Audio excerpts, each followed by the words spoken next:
Sir నమస్తే. నమస్తే అండి. బాలీవుడ్ హీరోయిన్ కంగనా రనౌత్ చేసినటువంటి వ్యాఖ్యలు ఇప్పుడు కొంచెం సంచలనంగా మారాయి. హాట్ కామెంట్స్ అని అంటున్నారు. అంటే అదే మహిళలు పెళ్ళైన పురుషులతో కూడా సహజీవనం చేసినా అదేం పెద్ద తప్పు కాదు. తప్పుగా చూడాల్సిన పని లేదు. మహి పురుషులు కూడా ఒక సందర్భంలో అలాగే చేస్తుంటారు అన్నట్టుగా ఆమె వ్యాఖ్యానించింది. అది సోషల్ మీడియాలో పెద్ద వైరల్ అవుతుంది. ఈ కామెంట్స్‌ని మీరు ఎలా చూస్తారు? అంటే ఆ మధ్య కోర్టు కూడా అలాంటి అభిప్రాయం వ్యక్తం చేసింది కదా! హ్మ్. అంటే మ్యూచువల్ అండర్‌స్టాండింగ్ ఉంది. అంటే ఇద్దరికీ హ్మ్. ఇష్టపూర్వకంగా ఇద్దరు వ్యక్తులు, ఇద్దరు హ్మ్. వయోజనులు ఇష్టపూర్వకంగా హ్మ్. కలిసి ఉండటం హ్మ్. తప్పేమీ కాదు అని చెప్పారు. హ్మ్. ఒకరి మీద ఒకరు దౌర్జన్యం చేస్తే హ్మ్. అప్పుడు దాన్ని పర్సూ చేయాల్సిన అవసరం ఉంటుంది తప్ప, హ్మ్. అదేమీ లేకుండా వాళ్ళు ఇష్టపూర్వకంగా ఉన్నప్పుడు దాన్ని వ్యతిరేకించాల్సినటువంటి సందర్భం ఏమీ ఎవరికీ అవసరం లేదు. అది వాళ్ళ పర్సనల్ ప్రైవసీ కిందకే వస్తుంది హ్మ్. అని కోర్టు అభిప్రాయపడింది ఒక కేసులో జడ్జిమెంట్ చెప్పే విషయంలో. ఓకే. ఆ అభిప్రాయపడే క్రమంలో హ్మ్. ఆవిడికి విడిగా పెళ్ళై ఉండొచ్చు, అతనికి విడిగా పెళ్ళై ఉండొచ్చు. వారిద్దరూ కలిసి ఉండాలనుకున్నప్పుడు హ్మ్.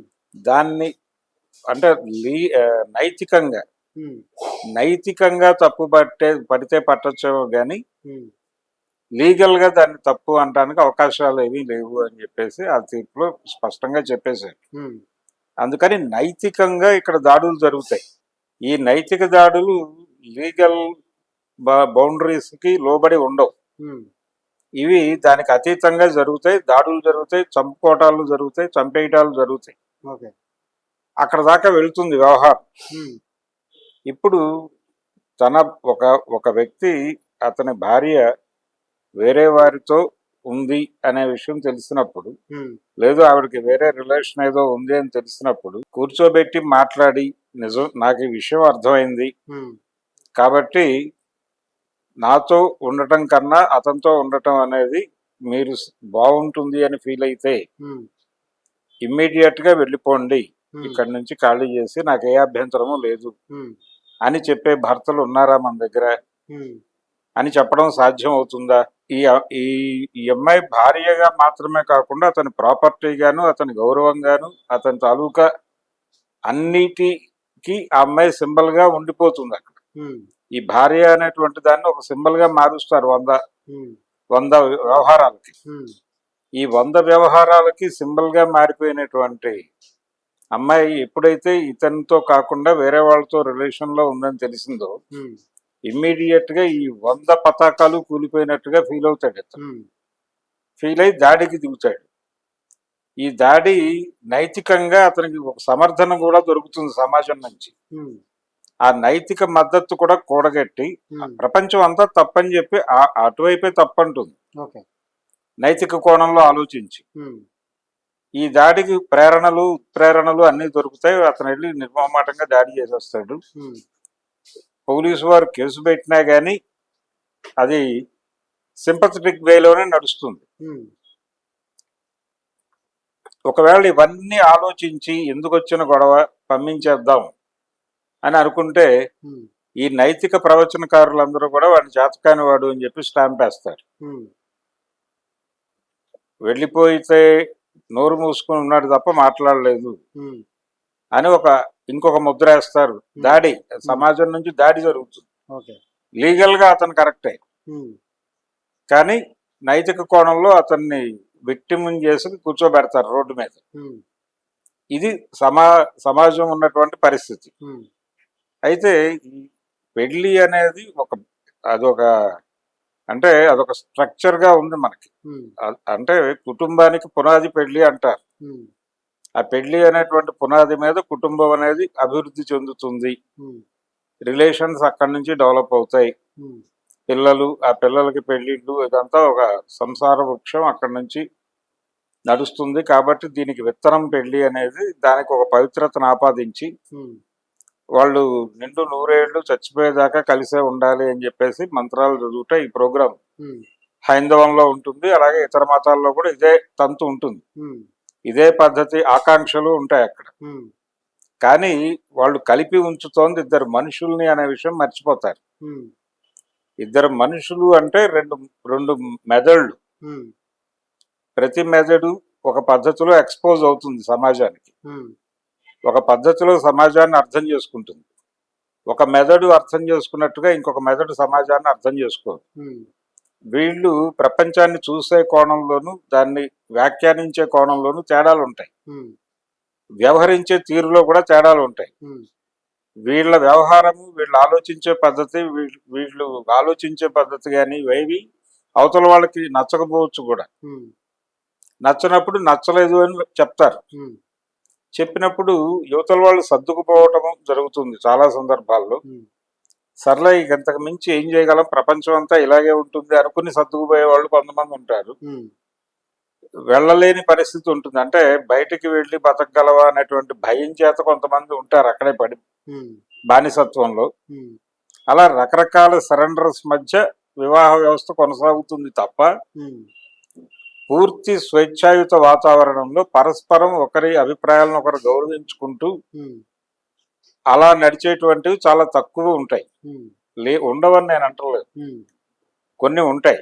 అయితే అసలు రిలేషన్షిప్ లో ఎలా ఉండాలి అనే దానికి సంబంధించి ఇంకొక వ్యక్తితో వ్యవహరించడానికి నువ్వు ఒక గదిలోకి ఎంటర్ అవుతున్నావు అనే విషయం నీకు తెలిసినప్పుడు ఇంకొక మనిషితో, మన జీవితంలోకి వస్తున్న ఇంకో మనిషితో ఎలా వ్యవహరించాలనే దానికి సంబంధించి ఒక ప్రాథమికమైనటువంటి తర్ఫీదు కూడా ఉండదు ఎవరికి.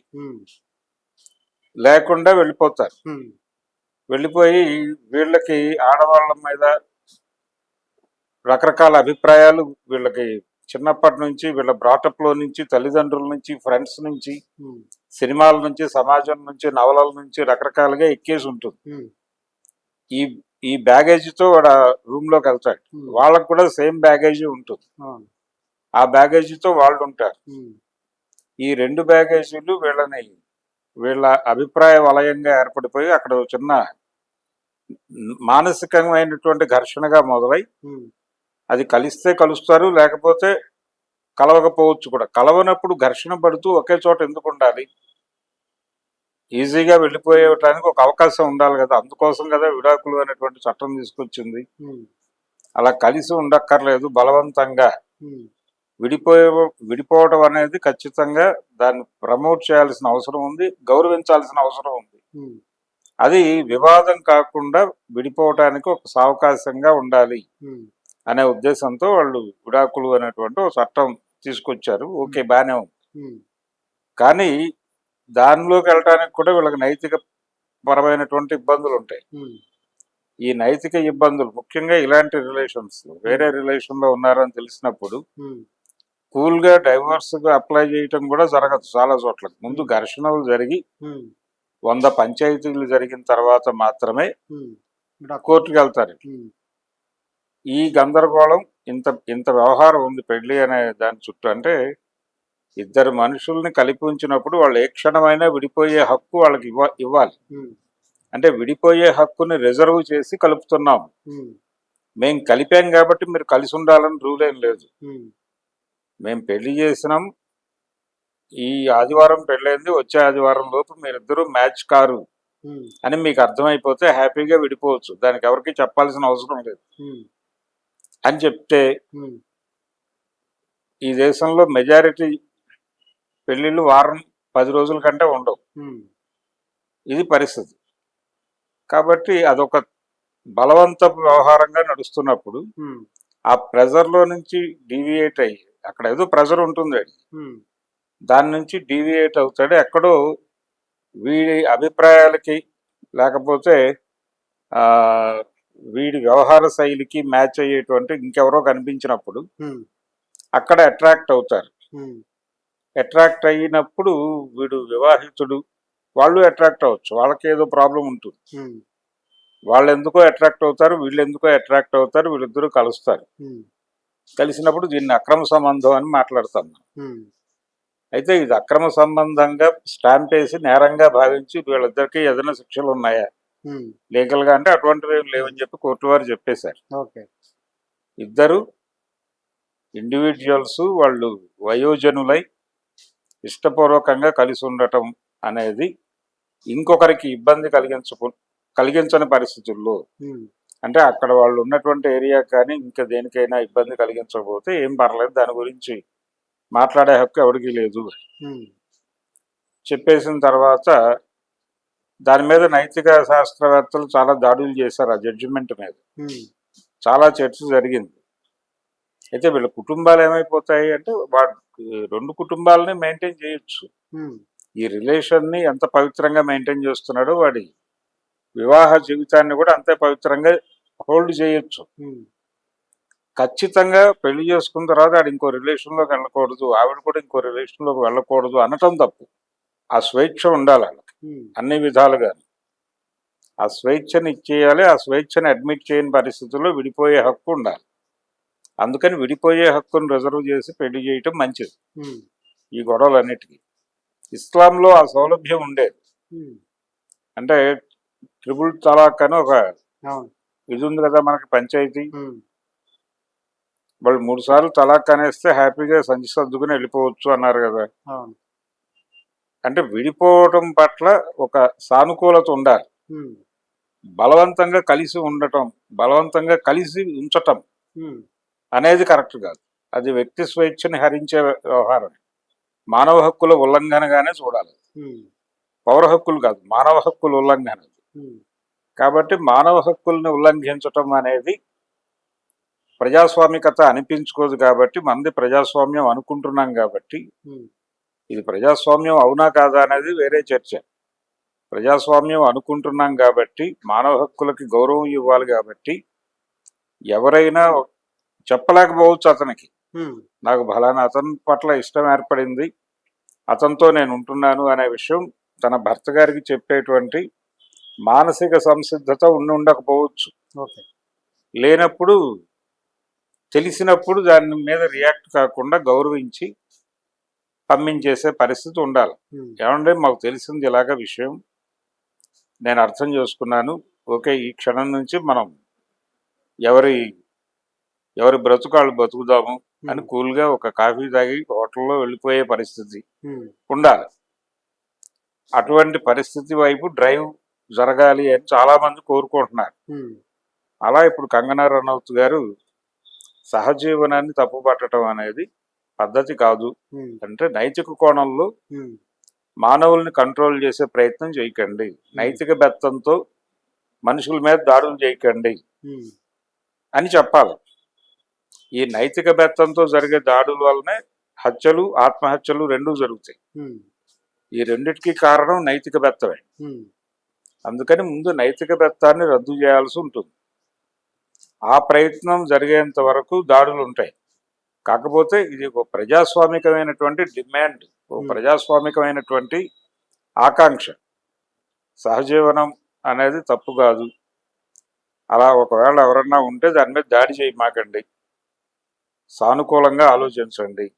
అది మీ వ్యవహారం కాదు, వాళ్ళకి సంబంధించిన వ్యవహారం. వాళ్ళు దాని గురించి మాట్లాడటం వాళ్ళ ప్రైవసీకి ఇబ్బంది కలిగించటమే, వాళ్ళ ఏరియాలోకి వెళ్ళి మీరు మాట్లాడటమే.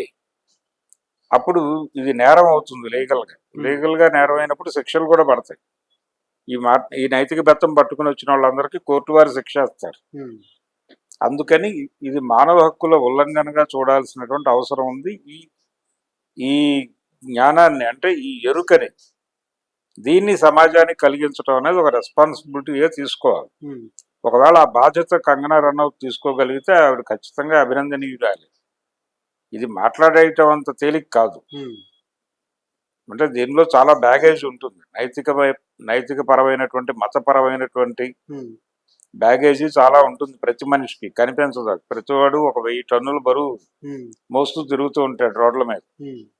వాడి చేతిలో సంచి లేదనుకుంటాం కానీ వాడి మనసులో మతముతో ఇలా రకరకాలు ఉంటాయి. అవన్నీ మోసుకుని తిరుగుతూ ఉంటారు ప్రతి వాళ్ళు. వాడికి ఏ విషయం ఎదురైనా వీటన్నిటిని అన్ని అద్దాలు తీసి దానికి లెన్స్లు వేసి చూస్తాడు. ఆ లెన్సుల్లోంచి చూసాక వీడికి రకరకాల వికారాలు కలుగుతాయి. ఆ వికారాలు ఈ బ్యాగేజ్ లేకుండా ఎవరికాడు ఫ్రీగా ఉండాలని, లెస్ లగేజ్ మోర్ కంఫర్టబుల్ అన్నట్టు వీడు హాయిగా ఉండి ప్రపంచాన్ని హాయిగా ఉంచడానికి జరగాల్సిన ప్రయత్నంలో భాగంగా ఈ సహజీవనాన్ని యాక్సెప్ట్ చేయండి మహాప్రభు అని చాలా మంది అడుగుతున్నారు. ఇప్పుడు ఈవిడ కూడా అడిగింది. తప్పేం కాదు, ఆ ఆకాంక్షలో తప్పు ఉందని నేనైతే అనుకోవడం లేదు. తప్పు ఎంత మాత్రమూ కాదు. Thank you.